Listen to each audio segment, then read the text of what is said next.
একজন চোর হঠাৎ ঢুকে পড়ে অচেনা এক বৃদ্ধর বাড়িতে, কিন্তু বাড়ির মালিক এক স্মৃতিহারা বৃদ্ধ। সে তাকে চোর না ভেবে নিজের হারিয়ে যাওয়া ছেলে মনে করে। সেই বৃদ্ধ তাকে অনুরোধ করে বলে তাকে এখান থেকে নিয়ে যেতে। চোরটা তাকে সাহায্য করতে রাজি হয়, কারণ চোরটা কোনোভাবে জেনে গিয়েছিল যে তার অ্যাকাউন্টে 25 লক্ষ টাকা আছে। এরপর শহরে হতে থাকে একের পর এক খুন। পুলিশ হাজারো চেষ্টা করেও কোনো প্রমাণ খুঁজে পায় না। আর কেনই এসব খুন হচ্ছে জানতে হলে দেখতে হবে আজকের পুরো এক্সপ্লেনেশন। এটি মূলত একটি সাসপেন্স থ্রিলার মুভি। প্রতিটি পরতে রয়েছে অসাধারণ সব চমক, যা আপনার অবশ্যই ভালো লাগবে। তাহলে চলুন শুরু করা যাক আজকের মুভির এক্সপ্লেনেশন। গল্পের শুরুতে দয়া নামের এক ব্যক্তিকে দেখানো হয়। দয়া সদ্য জেল থেকে ছাড়া পেয়েছে। এদিক ওদিক ঘুরে বেরিয়ে দয়া তার স্বাধীনতা উপভোগ করছিল। এভাবেই ঘুরতে ঘুরতে দয়া একটা মন্দিরে পৌঁছায়। সেখানকার কিছু লোক মন্দিরের পুকুরে স্নান করছিল। দয়াকে দাঁড়িয়ে থাকতে দেখে এক লোক তাকে বলে, আরে ভাই, এত কি চিন্তা করছো? এখানে ব্যাগ রেখে ডুব দাও, তোমার জিনিসপত্র কেউ নিবে না। যেই লোকটা পানির নিচে ডুব দেয়, দয়ার সঙ্গে সঙ্গে তার ফোনটা চুরি করে নিয়ে পালিয়ে যায়। কিছুটা দূরে যাওয়ার পর দয়া ফোনের সিম কার্ড এবং মেমোরি কার্ড বের করে ফেলে। এরপর দয়া তার পরবর্তী টার্গেটকে খুঁজতে থাকে। সে একটি সমুদ্র সৈকতে যায় আর সেখানে বসে কিছুক্ষণ পরিবেশটা উপভোগ করে। সন্ধ্যা নামলে সে সিনেমা দেখার জন্য থিয়েটারে যায়, কিন্তু সিনেমাটা বোরিং লাগার কারণে সে মাঝপথে বেরিয়ে আসে। ঠিক তখনই দয়ার চোখ পড়ে পার্কিং লটে থাকা একটি বাইকের উপর। ভুল করে কেউ চাবি গাড়িতে লাগিয়ে চলে গেছে। আর ঠিক তখনই দয়া বাইকটা চুরি করে সেখান থেকে পালায়। একটু দূরে যাওয়ার পর অন্য একটি বাইকের নাম্বার প্লেট খুলে তার বাইকে লাগিয়ে নেয়। এরপর সে বাইকটা নিয়ে নাগের কোয়াল নামক একটি গ্রামের দিকে এগোতে থাকে। হঠাৎ দয়ার চোখ পড়ে একটি বাড়ির দিকে। বাড়িটিকে দেখে তার মনে হয় কেউ সেখানে নেই, কারণ ঘরের সবগুলো আলো নেভানো ছিল। এরপর দয়া সেই বাড়ির ভেতর ঢুকে পড়ে। চুরি করার জন্য যখন সে সবগুলো ঘর ভালো করে দেখছিল, তখনই তার নজরে আসে ভেলান নামের এক বৃদ্ধ ব্যক্তি। ভেলান দয়াকে দেখা মাত্রই বলে ওঠে, আরে কুমার, তুই এখানে চলে এসেছিস? অনেকক্ষণ ধরে তোর জন্য অপেক্ষা করছিলাম। ভেলানের কথা শুনে দয়া এবার চমকে যায়। সে ভাবতে থাকে, এই লোকটা আমাকে কুমার বলে ডাকছে কেন? আসলে সেই সময় ভেলানের দুটো হাত বাঁধা ছিল। দয়ার সঙ্গে সঙ্গে তার মুখ চেপে ধরে আর বলে, চুপ, চেঁচাবি না। আপনি জানেন আমি কে? ভেলান বলে, আরে কুমার, তুই এভাবে কথা বলছিস কেন? আমি তোর বাবা। দয়া তখন বলে, আমি আপনার ছেলে কুমার নই। ভেলান উত্তর দেয়, সরি বাবা, আমার অ্যালজাইমার্স আছে, তো তাই আমি সবকিছু ভুলে যাই। তোমাকে দেখে মনে হয় যেন আমার ছেলে এসেছে আমার কাছে। সে আবারও বলে, আমার এই অসুখের কারণে আমার ছেলে আমাকে সবসময় এই ঘরে বেঁধে রাখে, যাতে আমি বাড়ি থেকে না বেরিয়ে যাই। কিন্তু এইভাবে সারাদিন ঘরে বন্ধ থাকতে আমার ভালো লাগে না। প্লিজ বাবা, আমার হাতের শিকলটা খুলে দাও। কিন্তু দয়া তো এখানে চুরি করতে এসেছে। সে ভেলানের কথায় কান্না দিয়ে সারা বাড়ি তন্ন তন্ন করে খুঁজতে থাকে। ভেলান তখন বলে, তুমি যতই খোঁজো কিছু পাবে না। সব টাকা ব্যাংকে আছে। তুমি যদি আমাকে এখান থেকে বাইরে নিয়ে যাও, তাহলে আমি তোমাকে 25,000 টাকা দেবো। এই ডিলে দয়া রাজি হয়ে যায়। ভেলান জানায় যে তার কাছে নগদ কোনো টাকা নেই, এটিএম থেকে তুলে দিতে হবে। দয়া বলে, আপনি তো অ্যালজাইমার্সে আক্রান্ত, তাহলে আপনি কিভাবে পিন মনে রেখেছেন? তখন বৃদ্ধ বলে,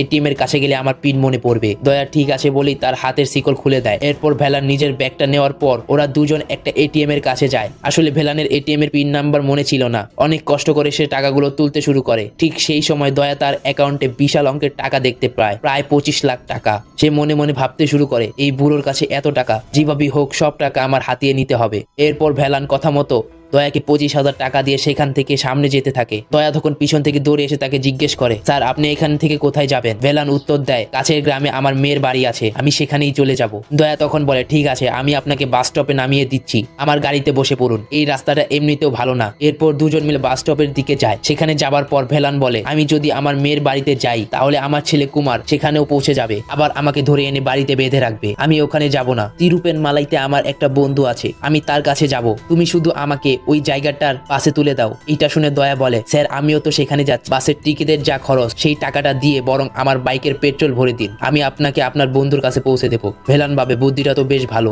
সে দয়ার বাইকে বসে পড়ে আর দুজন মিলে সেই স্থানের দিকে রওনা হয়। কিছু দূর যাওয়ার পর দয়া ভেলানকে বলে, স্যার, গাড়িটার পেট্রোল তো প্রায় শেষ, আপনি টাকা দিলে একটু পেট্রোল ভরে নিতাম। ভেলান জানায়, আমার কাছে তো আর নগদ টাকা নেই, যা আসে সব এটিএম এ। সুতরাং আবারও ওরা একটা এটিএম এর কাছে যায়। দয়া বলে, স্যার, আপনি এখানে দাঁড়ান, আমি টাকা নিয়ে আসছি। দয়া পিন নাম্বার জিজ্ঞাসা করলে ভেলান বলে 1221। দয়া এটিএম কার্ড দিয়ে টাকা তুলতে গেলে দেখে সেই পিন নাম্বারটা ভুল। বারবার চেষ্টা করার পরও একই ঘটনা ঘটতে থাকে। যেহেতু ভেলানের অ্যালজাইমার্সের সমস্যা আছে, তাই সে নিজের পিন নাম্বার ভুলে গেছে। ফলে অনেক চেষ্টা করেও তার টাকা আর তুলতে পারে না। সকাল হওয়ার পর দুজন একটা হোটেলে নাস্তা খেতে যায়। সেখানে দয়া ভেলানকে একটা ছোট ডায়েরি দিয়ে তার সম্পর্কে তথ্য লিখতে বলে। ভেলান তাকে বলে, অলরেডি সব তথ্য তার আরো একটি ডায়েরিতে লেখা আছে। দয়া বলে, আবারও লিখে ফেলুন। দয়া তাকে তার সম্পর্কে তেমনি ভেলানের সম্পর্কে লিখতে বলে। এর মধ্যে সে এটিএম এর পিন নাম্বার লিখতে বললে ভেলানের যা যা মনে ছিল সে সবকিছু লিখতে শুরু করে। তার নাম, মেয়ের নাম, ছেলের নাম, বাড়ির ঠিকানা ইত্যাদি সে পিন নাম্বারও লেখে, কিন্তু ভুল পিন নাম্বার লিখে। কিছুক্ষণ পর তারা একটা হোটেল থেকে বেরিয়ে যায়। ভেলান তখন দয়াকে বলে তার ওষুধ কেনার জন্য 1000 টাকা লাগবে। তখন দয়া তাকে 1000 টাকা দিয়ে দেয়। ভেলান ওষুধ কিনতে গেলে দয়া তার বন্ধুর সাথে কথা বলতে থাকে। দয়া কথা শেষ করে দেখে ভেলান কোথাও নেই। আশেপাশে তাকাতে সে দেখতে পায় ভেলান একটা বাসে চলে অন্য জায়গায় চলে যাচ্ছে। দয়া দৌড়ে সেই বাসে উঠে ভেলানের সঙ্গে কথা বলতে শুরু করে। সে বলে, আরে স্যার, আপনি এই বাসে কেন উঠেছেন? বলুন, তাড়াতাড়ি নামুন, আমাদের তো যেতে হবে। ভেলান তখন জিজ্ঞেস করে, কে তুমি? দয়া বলে, আরে স্যার, আমি দয়া। ভেলান আবার জিজ্ঞেস করে, কোন দয়া? আমি তো তোমাকে চিনি না। এই ঘটনা দেখে বাসের যাত্রীরা ভাবতে শুরু করে এর মধ্যে নিশ্চয়ই কোনো গন্ডগোল আছে, এ হয়তো কোনো সিন্ডিকেটের লোক। দয়া জোর করে ভেলানকে কিডন্যাপ করছে। একজন তো বলেই ওঠে, চলুন বাসটা সোজা পুলিশ স্টেশনে নিয়ে যায়। তখন দয়া বলে, আরে দাঁড়ান, ওনার পকেটে একটা ডায়েরি আছে, সেই ডায়েরিতে আমার ব্যাপারে লেখা আছে, আর সেই ডায়েরিতে আমার ফোন নাম্বারও দেওয়া আছে। দয়া সেই ডায়েরিটা বের করে বাসের একজন যাত্রীকে দিলে সেই যাত্রীটা কল করলে স্বাভাবিকভাবেই দয়ার ফোনে কলটা বেজে ওঠে। এবার ভেলানের দয়ার কথা মনে পড়ে যায়, বলে দুজন আবারও তাদের যাত্রা শুরু করে। হাইওয়েতে তখন প্রচন্ড গরম। ভেলান দয়াকে বলে, চলো আমরা গ্রামের রাস্তা দিয়ে যাই। সেই মতো ওরা দুজন একটা শর্টকাট ধরে এগোতে থাকে। রাস্তার মাঝে দয়া একজন ছাগলওয়ালাকে দেখতে পায়। সে ইচ্ছে করেই একটা ছাগলকে ধাক্কা মারে। ছাগলওয়ালা লোকটি হইচই শুরু করে দেয় আর বলে, তুমি আমার ছাগলটা মেরে দিয়েছো, এখন এর ক্ষতিপূরণ দিতে হবে। দয়া বলে, আরে আঙ্কেল, ভুল করে মেরে দিয়েছে, আপনার ছাগল তো গাড়ির সামনে চলে এসেছে, আমি আপনাকে 2000 টাকা দিয়ে দিচ্ছি। কিন্তু ছাগলওয়ালা রাজি হয় না। সে বলে, 2000 টাকা দিয়ে কিছু হবে না, 3000 টাকা দিতে হবে। ভেলান তখন দয়াকে বলে, ঝগড়া করিস না, ওকে টাকা দিয়ে দে। কিন্তু দয়ার কাছে তো এত টাকা নেই। সে ভেলানের কাছে এটিএম কার্ড চায়, আর ভেলান তাকে কার্ডটা দেওয়ার সাথে সাথেই পিন নাম্বার বলে দেয়। এরপর দয়া কাছের একটা এটিএম এ গিয়ে 3000 টাকা তোলে এবং তারপর ব্যালেন্স চেক করে দেখতে পায় সেখানে মাত্র 4000 টাকা পড়ে আছে। সে ভাবে, আরে 25 লাখ টাকা তো ছিল, 4000 টাকা কিভাবে হয়ে গেল? এরপর দয়া টাকা তুলে ছাগলওয়ালাকে দিতে যাবে, তখন এই সময় ভেলানের গ্রামের লোকজন বসেছিল। যাই হোক, দয়া টাকা নিয়ে ছাগলওয়ালার কাছে ফিরে আসে। আসলে এই সময়ের মধ্যে ভেলান গ্রামের লোকদের বলেছিল যে দয়া তার ছেলে এবং সে পুলিশে চাকরি করে। ভেলান গ্রামবাসীদের বলে যে দয়া এখন ছুটিতে আছে, তাই দয়া যখন গ্রামের লোকদের টাকা দিতে যায় তারা সেই টাকাটা নিতে চায় না। তারা বলে, স্যার, আপনি কি মজা করছেন? আপনার বাবা খুব ভালো একটা ওষুধের নাম বলে দিয়েছে, কালকের মধ্যে আমার ছাগলটা একদম সুস্থ হয়ে যাবে, আপনি নিশ্চিন্তে চলে যান। এরপর দয়া চোখ পড়ে ভেলানের পার্সের দিকে। সে দেখে পার্সের দুটি এটিএম কার্ড আছে, তার মানে অন্য একটি এটিএম কার্ডে 25 লাখ টাকা রয়েছে। ভেলান ভুল করে তাকে অন্য কার্ডটা দিয়েছে। দয়া মনে মনে ভাবে, যে করেই হোক তাকে অন্য কার্ডটা হাসিল করতে হবে। অন্যদিকে দয়া যার বাইক চুরি করেছিল সে পুলিশ স্টেশনে গিয়ে বাইক চুরির অভিযোগ দায়ের করে। আসলে সেই ছেলে ছিল একজন রাজনীতিবিদের ছেলে, যার কারণে পুলিশও খুব দ্রুত কাজে নেমে পড়ে। এদিকে দয়া আর ভেলান বাইকে চলতে চলতে রাত হয়ে যায়। যে গ্রামের মধ্যে দিয়ে তারা যাচ্ছিল সেই গ্রামটা দেখে ভেলান বলে, আমার মনে হচ্ছে এই গ্রামটা আমি চিনি। এই গ্রামে আমার একটা বন্ধু থাকে যার নাম শুভমানিয়াম। সে ইলেকট্রনিক ডিপার্টমেন্টে কাজ করে, তার 3টে মেয়ে আছে। ভেলান দয়াকে বলে, তুমি একটু কাছের কোনো দোকানে গিয়ে শুভর খোঁজ করো, আজ রাতটা আমরা ওর বাড়িতে থেকে কালকে সকালে বের হব। তখন দয়া একটি দোকানে গিয়ে শুভ মানিয়ামের ব্যাপারে খোঁজ নিতে শুরু করে। সে জিজ্ঞেস করে এই গ্রামে শুভ নামের কোনো লোক থাকে কিনা যে ইলেকট্রনিক ডিপার্টমেন্টে কাজ করে আর তার 3 মেয়ে আছে। দোকানদার বলে, এরকম তো অনেক লোকই আছে, আমি চিনি না, তবে ইলেকট্রনিক ডিপার্টমেন্টে শ্রীনিবাস নামের একজন কাজ করে যার 3টে মেয়ে আছে। দয়া ভেলানের কাছে ফিরে আসে, এই কথা জানায়। ভেলান শুনে একটু হতাশ হয়। এরপর দুজন সেই গ্রামের একটা হোটেলে থেকে যাওয়ার সিদ্ধান্ত নেয়। রুমে এসে দুজন ফ্রেশ হয়ে নিজেদের মধ্যে কথা বলতে থাকে, বিশেষ করে দয়া নিজের সম্পর্কে, তার মায়ের সম্পর্কে, সে কিভাবে চোর হলো আর কতদিন বা সে জেলে ছিল, এইসব কিছু বলতে থাকে। কিছুক্ষণ পর দয়া এক পাশে গিয়ে তার বন্ধু গণেশকে ফোন করে। ভেলানের ব্যাপারে সে তাকে সবকিছু খুলে বলে আর জানায়, একটা বাড়িতে আমি ভেলান নামের একজন লোককে পেয়েছি যার কাছে 25 লাখ টাকার এটিএম কার্ড আছে, কিন্তু সে তার পিন নাম্বার ভুলে গেছে। গণেশ উত্তর দেয়, মনে হচ্ছে তুই বড় দাও মেরেছিস, এক কাজ কর, ওই এটিএম কার্ডের একটা ছবি তুলে আমাকে পাঠিয়ে দে, আমি ওইটা ডুপ্লিকেট কার্ড তৈরি করে তোকে পাঠিয়ে দেবো। এরপর দয়া আর ভেলান দুজনে ঘুমিয়ে পড়ে। সকালে ঘুম থেকে উঠে তারা আবারও নিজেদের যাত্রা শুরু করে, কিন্তু কিছুটা দূরে যাওয়ার পর ভেলান আবারও আবল তাবল বকতে শুরু করে। সে দয়াকে জিজ্ঞেস করে, তুমি কে, আমরা কোথায় যাচ্ছি? এইভাবে আবল তাবল প্রশ্ন করলে দয়া আবারও তাকে প্রথম থেকে পুরো ঘটনা খুলে বলে। তখনই ওদের বাইকের টায়ার পাংচার হয়ে যায়। তারা একটা মেকানিকের দোকানে টায়ার সারানোর জন্য যায়। এই সময় গণেশ দয়াকে ফোন করে জানায় যে দুটো ছেলেকে তার কাছে পাঠিয়েছে যাদের কাছে ডুপ্লিকেট এটিএম কার্ড আছে। অর্থাৎ আগের রাতে দয়া ভেলানকে এটিএম কার্ডের ছবি তুলে গণেশকে পাঠিয়েছিল। পরে দয়া যখন ভেলানের কাছে ফিরে আসে তখন সে দেখে ভেলান সেখানকার লোকদের সাথে ঝগড়া করছে। কিছুক্ষণ আগে ওরা বাজি ধরে ক্যারাম খেলছিল আর ভেলান তাতে 1000 টাকা হেরে গেছে। দয়া সেই লোকগুলোর সাথে ঝগড়া শুরু করে দেয়, কিন্তু ভেলান তাকে থামিয়ে দেয়। শেষে ওই লোকগুলোকে 5000 টাকা দিয়ে সেখান থেকে বেরিয়ে যায়। এরপর তারা দুজন একটি আশ্রমে পৌঁছায়। সেই আশ্রমে ভেলানের বন্ধু থাকে আর ভেলানের বন্ধু তাকে দেখে খুব খুশি হয়, বলে অনেকদিন পর তুই আমার কাছে এলি। যখন ভেলান ওয়াশরুমে যায় তখন দয়া ভেলানের বন্ধুকে তার ব্যাপারে জিজ্ঞেস করে। সেই লোক তখন বলে ভেলানের কোনো সন্তান নেই, ওর বউ অনেকদিন আগে মারা গেছে। আরো বলে, আসলে আমার ছেলের নাম কুমার, ভেলান আমার ছেলেকে তার নিজের ছেলের মতো বড় করেছে। কাছেই আমার মেয়ের বাড়ি আছে, তার নাম কিশাবিনী, তুমি চাইলে ভেলানকে আমার মেয়ের কাছে নিয়ে যেতে পারো। এইসব কথা শোনার পর দয়া ভেলানের কাছে এসে বলে, চলুন স্যার, এবার আমরা এখান থেকে যাই। ভেলান উত্তরে বলে, আমরা এত দূর চলে এসেছি, চলো মন্দিরগুলো ঘুরে দেখি। দয়া ঠিক আছে বলে রাজি হয়ে যায়। এরপর তারা দুজন একটি মন্দিরের কাছে গিয়ে সেখানকার একটি ঘরে কিছুক্ষণের জন্য আশ্রয় নেয়। ভেলান তখন দয়াকে জানায়, এই গ্রামে আমার একটা ছোটবেলার বন্ধু আছে, ওর নাম শ্রীধর। কিশোর বয়সে আমাদের দুজনের মধ্যে অনেক ঝগড়া হয়েছিল, যার কারণে আমরা আলাদা হয়ে গেছি। এখন সে অনেক বড় লোক হয়ে গেছে, তার একটা বিশাল কাপড়ের শপিং মল আছে, কিন্তু আমার কাছে ওর কোনো ফোন নাম্বার নেই। তুমি কি আমাকে ওর নাম্বারটা এনে দিতে পারবে? দয়া আত্মবিশ্বাসের সাথে বলে, আরে স্যার, এইটা কোনো ব্যাপার না। এই বলে সে শ্রীধরের শপিং মলে চলে যায়। বুঝতেই পেরেছো, দয়া তো চোর, তার কাছে সবকিছুই সব। সেখানে রিসিপশনে গিয়ে জিজ্ঞেস করলে রিসিপশনে থাকা মেয়েটি তাকে বলে, এখনই স্যার এখান থেকে বেরিয়ে গিয়েছে, সে আজকে আর আসবে না, আগামীকাল আসবে। সেখান থেকে দয়া ভালো পোশাক নিয়ে কন্ট্রোল রুমে চলে যায় এবং সেখানে থাকা কর্মচারীকে বলে, শ্রীধর স্যার তো এখান থেকে চলে গেছে, সে আজকে আর আসবে না, কালকে আসবে। এরপর সে আবার রিসিপশনে চলে গিয়ে সে কথা বলার এমন একটা ভান করে যে সে এই শপিং মলের মালিকের সাথে কথা বলছে। তখন সে তার ফোনটা কেটে যাওয়ার অভিনয় করে এবং সে সেখানে থাকা কর্মচারীর কাছে তার নাম্বারটা দিয়ে তাকে ফোন করতে বলে। এইভাবে সে শ্রীধরের ফোন নাম্বার জোগাড় করে ভেলানের কাছে ফিরে আসে। ভেলান তার খুব প্রশংসা করে আর বলে, তোমার মধ্যে তো দারুণ প্রতিভা আছে, আমি ওকে পরে ফোন করে নেব। অন্যদিকে আমাদেরকে ফরিদা নামের এক পুলিশ অফিসারকে দেখানো হয়, যিনি তার টিম নিয়ে একটি বাড়িতে খুনের মামলার তদন্ত করছিল। আসলে এই বাড়িটা সেই বাড়ি যেখান থেকে দয়া ভেলানকে নিয়ে গিয়েছিল। সেখানে ফরিদা আরো একটি বিষয় জানতে পারে যে গত 2-3 দিনে মোট 3 জন খুন হয়েছে। একটি খুন এই বাড়িতে, দ্বিতীয়টি অন্য একটি গ্রামে এবং তৃতীয়টি তিরুপুর নেলামাইতে। অর্থাৎ গতকাল দয়া যে শ্রীধরের ফোন নাম্বারটা জোগাড় করে ভেলানকে দিয়েছিল, আর সেই শ্রীধরের লাশ একটা ব্রিজের নিচে পাওয়া গেছে। আরেকটা গুরুত্বপূর্ণ বিষয় হলো নিহত ব্যক্তিদের সিম নাম্বার এখনো সক্রিয় আছে। অন্যদিকে দয়া এবং ভেলানকে দেখানো হয় তারা আবারও তাদের যাত্রা শুরু করে। আর দয়া ভেলানকে বলে, পরের গ্রামে আমার একটা বন্ধুর বাড়ি, সেখানে একটা উৎসব হচ্ছে, আমরা সেদিক দিয়ে ঘুরে যাব।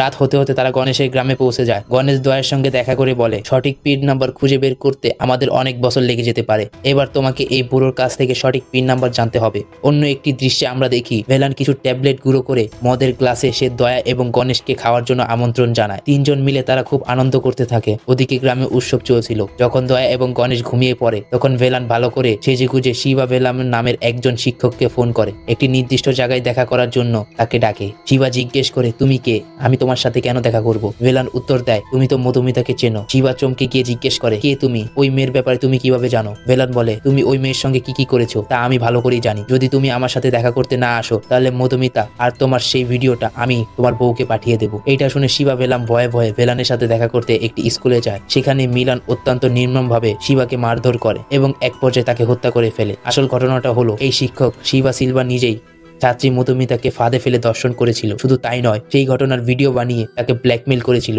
যখন খুশি তখন সে মেয়েটাকে ব্যবহার করত। মধুমিতার কারণে তার বন্ধুরাও শিবার জালে ফেসে গিয়েছিল। আর এর আগে যে 3 মৃতদেহ পাওয়া গিয়েছিল তারাও নাবালিকা মেয়েদের সঙ্গে এই ধরনের কাজ করেছিল। তারা এই মেয়েদের দিয়ে ব্যবসা করত। আর এই কারণে ভেলান গ্রামে গ্রামে সেই লোকদের বেছে বেছে খুন করে যারা এই ধরনের কাজের সাথে জড়িত। সে তাদের ফোন করে হুমকি দিয়ে নির্দিষ্ট জায়গায় ডেকে এনে খুন করত। অন্যদিকে পুলিশ ইএমআই নাম্বার ট্র্যাক করতে শুরু করে। ভেলানের অবস্থা জানতে পেরে যখন তারা সেখানে পৌঁছায় ততক্ষণে ভেলান শিবাকে খুন করে অনেক আগে সেখান থেকে চলে গেছে। এরপর ভেলান একটি নির্জন জায়গায় এসে ফোনটি ফেলে দেয়। আর এইটাই ছিল তার কাজের ধরন। পরদিন সকালে ভেলানকে অন্য একটি জায়গাতে আহত অবস্থায় পড়ে থাকতে দেখা যায়। দয়া এবং গণেশ তার কাছে গিয়ে কি হয়েছে জিজ্ঞেস করলে ভেলান একটি মিথ্যে গল্প বানিয়ে বলে, কেউ একজন আমার কাছে এসে আমাকে মারধর করেছে, আমার ফোনটা নিয়ে গেছে, এরপর আমার আর কিছু মনে নেই।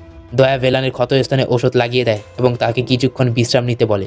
এরপর দয়া ভেলানকে নিয়ে নিজের গ্রাম পালকপুরের দিকে রওনা হয়। অনেকদিন পর বাড়িতে ফিরে দয়া মাকে দেখে খুবই খুশি হয়, কিন্তু দয়ার মা তাকে দেখে খুব একটা খুশি হয় না। তিনি জিজ্ঞেস করে, এবার আবার কোন মহৎ কাজ করে এসেছিস? দয়ার মা আগেই জানতো যে দয়া চুরি না করে থাকতে পারে না, আর সে জীবনে এই একটা কাজই ভালো মতো শিখেছিল। কিছুক্ষণ পর দয়া মা ভিলানের ব্যাপারে জিজ্ঞেস করে বলে, দয়া বলে, মা ওর নাম ভিলান, ওনার ভুলে যাওয়ার অসুখ আছে, আমি ওনাকে ওনার আত্মীয়র বাড়িতে পৌঁছে দিতে যাচ্ছি। অন্যদিকে ভেলান দেওয়ালে টাঙ্গানো দয়ার বাবা মায়ের বিয়ের ছবির দিকে এক দৃষ্টিতে তাকিয়ে থাকে। দয়ার মা ভেলানের কাছে জিজ্ঞেস করে, এটা তো আমাদের বিয়ের ছবি, আপনি এভাবে তাকিয়ে আছেন কেন? তখন ভেলান বলে, আপনার ছবির নিচে 17 এপ্রিল লেখা, আমার বিয়ে ওই দিন হয়েছিল। আর মজার ব্যাপার হলো আমার স্ত্রীর জন্মদিনও ওই একই দিনে। আমাদের লাভ ম্যারেজ হয়েছিল। আমার স্ত্রী আমার জন্য তার বাড়ির সবাইকে ছেড়ে চলে এসেছিল, কিন্তু এখন সে আর নেই। এসব বলতে বলতে সে একটু ইমোশনাল হয়ে পড়ে। এরপর দৃশ্য চলে যায় ফ্ল্যাশব্যাকে। আসলে ভেলানের স্ত্রী একজন সাইকোলজিস্ট ছিল। সে একটি ছোট এনজিও চালাতো এবং মেয়েদেরকে কাউন্সিলিং করতো। একদিন মধুমিতা নামের একটি স্কুল ছাত্রী ভেলানের স্ত্রীর কাছে এসে তার সাথে হওয়া অত্যাচারের কথা জানায়। সে বলে তার শিক্ষক তাকে দর্শন করেছে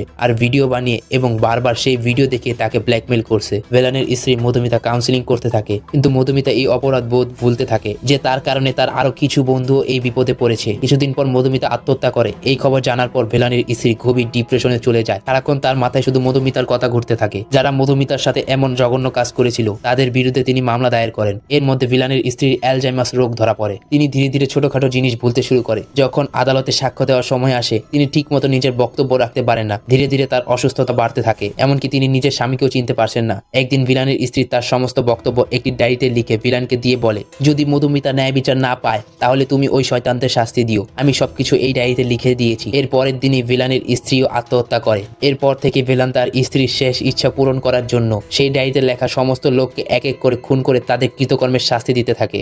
এখন ভিলানকে আর মাত্র একজনকে খুন করতে হবে, আর সেই লোকটার নাম হলো অরুণ। যাই হোক, গল্প বর্তমানে ফিরে আসে। ভিলান দয়াকে বলে, অনেকদিন পর তুমি নিজের বাড়িতে এসেছো, তুমি এখানে থেকে যাও, আমি নিজেই যেতে পারবো। কিন্তু দয়া রাজি হয় না। সে বলে, আরে স্যার, আমি নিজে আপনাকে আপনার গ্রাম পর্যন্ত পৌঁছে দিব, আমরা একসাথে যাত্রাটা উপভোগ করব। সে আরো বলে, আমি ঠিক করেছি আজ থেকে আর চুরি কিছুই করব না। ঠিক তখনই দয়ার মা দয়াকে ফোন করে বলে, দয়া, আমাদের বাড়িতে 10 লাখ টাকার একটা চেক পড়ে আছে। দয়ার সাথে সাথে গাড়ি থামিয়ে ভিলানকে জিজ্ঞেস করে, স্যার, এই চেকটা কি আপনি রেখেছিলেন? ভিলান উত্তর দেয়, আরে দয়া, আমার তো কোনো সন্তান নেই, এত টাকা দিয়ে আমি কি করব? তুমি এই টাকাগুলো নিয়ে ছোটখাটো একটা ব্যবসা শুরু করে দাও। তার কথায় দয়া অসম্ভব খুশি হয়। এরপর তারা দুজন একটি হোটেলে থাকার জন্য ওঠে। ভিলানের এখানে আসার কারণ হলো সেই অরুণ, অর্থাৎ অরুণ এই শহরেই থাকে। ভিলান ওয়াশরুমে গিয়ে শিবার ফোন থেকে অরুণকে মেসেজ করতে শুরু করে। সে লিখে, আমি তোমার শহরে আসি, আমার একটা ভালো মেয়ে চাই, একবারে ফ্রেশ, তোমার সাথে দেখা করতে কোথায় আসবো? এইভাবে অরুণের জন্য টোপ ফেলে পড়ে। এই সব কিছু দেখে দয়ার মনে ভিলানের প্রতি সন্দেহ জাগতে শুরু করে।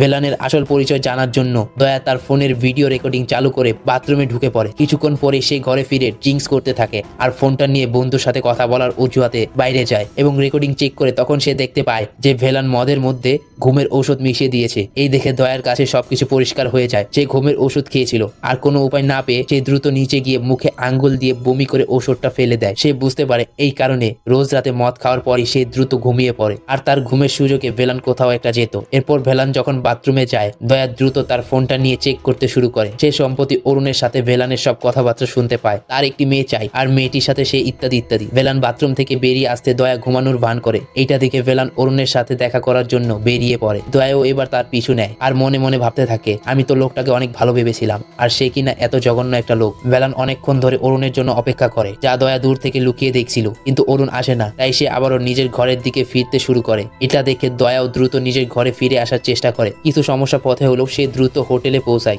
দয়া দ্রুত মাথা খাটিয়ে মেন সুইচ বন্ধ করে দেয় আর নিজে সিঁড়ি বেয়ে উপরে উঠতে শুরু করে। এভাবে লিফটে আটকে থাকা ভিলানের আগে সে রুমে পৌঁছায় আর ঘুমিয়ে পড়ার ভান করে, যাতে ভিলানের মনে কোনো সন্দেহ না হয়। সকাল হওয়ার পর দয়া তার বন্ধু গণেশকে ডেকে ভিলানের ব্যাপারে সবকিছু খুলে বলে। সে জানায়, আমি তো লোকটাকে অনেক ভালো ভেবেছিলাম, কিন্তু ওর কোনো ভুলে যাওয়ার রোগ নেই, সে পুরোপুরি সুস্থ। সে আরো বলে, ও ছোট ছোট মেয়েদের জীবন নিয়ে খেলা করে, আমি তো ছোটখাটো চুরি করি, কিন্তু ও তো বিশাল বড় ক্রিমিনাল রে ভাই। গণেশ তখন বলে, আমরা ভিলানকে আমাদের গেস্ট হাউসে নিয়ে যাব আর ওখানে ওকে আচ্ছা করে ধোলাই দিব। তো সেই মতো দয়া ভিলানের কাছে গিয়ে বলে, স্যার, আপনি গণেশের সাথে ওর গেস্ট হাউসে চলুন, আমিও একটু ড্রিঙ্কস আর কিছু খাবার দাবার নিয়ে আসছি, আপনি তো নিজের গ্রামে চলে যাবেন, তারপর আর কবে না কবে দেখা হবে। ভিলান তার কথায় রাজি হয়ে গণেশের গাড়িতে ওঠে আর তার গেস্ট হাউসের দিকে রওনা হয়। ভিলান বারবার পেছনে ফিরে তাকাতে থাকে, কিন্তু দয়াকে দেখতে পায় না। গণেশ বলে, আরে স্যার, আপনি চিন্তা করবেন না, ও চলে আসবে। ঠিক তখনই ভিলানের গাড়িতে এমন একটা জিনিস দেখতে পায়, ঠিক যেরকম একটা জিনিস সে অরুণের হোয়াটসঅ্যাপের প্রোফাইল পিকচার দেখেছিল। নিশ্চিত হওয়ার জন্য ভিলান যখন অরুণকে ফোন করে তখন সে চমকে গিয়ে দেখে যে গণেশের ফোন বাজছে, অর্থাৎ গণেশই সেই অরুণ। অরুণ ভিলানকে বলে, আরে বুড়ো, তুই তো খুব তাড়াতাড়ি আমাকে ধরে ফেললি, তুই আমাকে মারতে চাস, কিন্তু আমি তোমাকে মারার জন্য এখানে নিয়ে এসেছি। ভিলান উত্তর দেয়, যখন তোমার আসল পরিচয় তোমার বন্ধু দয়ার কাছে প্রকাশ পাবে তখন সে তোমাকে কি অবস্থা করবে। অরুণ হাসতে হাসতে বলে, আসলে আমার ব্যাপারে দয়া কিছুই জানে না, আমি কি করি, কোন ব্যবসা করি এইসব জানে না। ও তো ছোটখাটো নমুনা মাত্র, ছোটখাটো চুরি করে জীবন চালায়। আর তাছাড়া ও তো এটাই ভাবছে যে তুমি ছোট ছোট বাচ্চাদের জীবন নষ্ট করছো। তোমার ব্যাপারে ওর একটা ভুল ধারণা তৈরি হয়েছে, তুমি ওর কাছে একটা বড় ক্রিমিনাল। এইখানে আরেকটা বিষয় হলো, গতকাল যখন ভিলান অরুণের সাথে দেখা করতে গিয়েছিল, অরুণ ভিলানকে দেখেই সেখান থেকে পালিয়ে গিয়েছিল। যাই হোক, অরুণ ভিলানকে প্রচন্ড মারধর করে আর দুজনের মধ্যে ভয়ঙ্কর লড়াই হয়। এদিকে দয়া আসে দেখে অরুণ ঘাবড়ে যায়। দয়া যেন কিছু বুঝতে না পারে, তাই অরুণ দ্রুত ভিলানের হাত বেঁধে বেঁধে ফেলে। কিছুক্ষণ পর দয়া সেখানে আসে আর অরুণ বলে দয়া এবার ওকে নিয়ে কি করা যায়, নে তুই ভেলানকে শেষ করে দে। কিন্তু দয়া ভেলানের কাছে গিয়ে তার বাঁধন খুলে দেয়। আসল ঘটনা হলো যখন অরুণ এখানে গাড়ি থামিয়েছিল তখন ভেলান দয়াকে ফোন করে লাইনটা চালু রেখেছিল, যার ফলে দয়া অরুণের সব কথা শুনতে পেয়েছিল। অরুণের আসল পরিচয় জানার পর দয়া আর অরুণের মধ্যে ভয়ঙ্কর মারামারি শুরু হয়। অরুণের সাথে দয়া একা মারামারিতে পেরে উঠছিল না, তখন ভেলান ও দয়ার সাথে যোগ দিয়ে অরুণকে মারতে থাকে। মারামারির এক পর্যায়ে শেষ পর্যন্ত অরুণ মারা যায়। কিছুক্ষণ পর ওদের ফোন ট্র্যাক করে সেখানে পুলিশ চলে আসে এবং দয়া ও ভেলানকে গ্রেফতার করে। আদালতে যাওয়ার পর ভেলান বিচারকের কাছে সবকিছু খুলে বলে। তখন তারা দুজন আদালত থেকে বেরিয়ে আসে। তখন পুলিশ অফিসার ফরিদা দয়া এবং ভেলানকে মিষ্টি খাওয়াতে থাকে। সে জানায় আজ তার মেয়ের জন্মদিন। যে মেয়েদের উপর অত্যাচার করা হয়েছিল তাদের বাবা মায়েরাও ভেলানের কাছে এসে তাকে ধন্যবাদ জানায়। ঠিক এখানে আমরা আরো একটি টুইস্ট জানতে পারি। আসলে ভেলান অরুণকে খুন করেনি। যখন অরুণ ভেলানকে মারতে যাচ্ছিল তখন দয়া অরুণকে খুন করেছিল, কিন্তু আদালতে গিয়ে ভেলান সব দোষ নিজের কাঁধে নিয়ে নেয়। এরপর তারা দুজন যখন জেলে যাচ্ছিল দয়া ভেলানকে জিজ্ঞেস করে, স্যার আপনি শুরুতে ওই বাড়িতে কি করছিলেন? ভেলান উত্তর দেয়, আসলে আমি ওই বাড়িতে আমার প্রথম মিশনে গিয়েছিলাম ওই লোকটিকে মারার জন্য, কিন্তু উল্টো ওই লোকটি আমাকে মেরে ওই শিকলে বেঁধে রেখেছিল, যার ফলে আমি তাকে ওই শিকল দিয়ে শ্বাসরোধ করে মেরে ফেলি। ঠিক তখনই তুমি ঘরের ভেতর এসেছিলে আর আমি কিছু বুঝতে না পেরে সেখানে ভুলে যাওয়ার নাটক শুরু করি। আর এখানে এই মুভিটি শেষ হয়। ভিডিওটা ভালো লাগলে লাইক দাও এবং কমেন্টে জানাও এরপর কোন মুভিটা এক্সপ্লেন করব।